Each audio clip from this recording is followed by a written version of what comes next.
So is it taking video when the little red light's flashing? Yes. Or should it be a green light?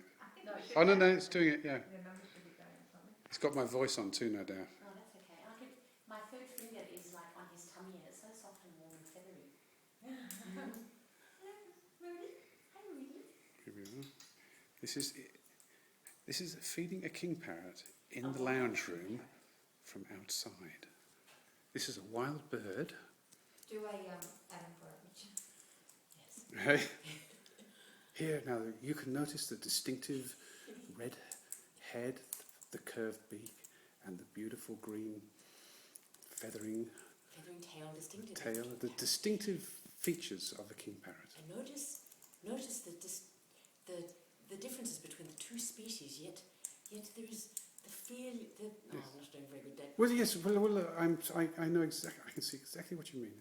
One is a species of king parrot, the other is a species of human being.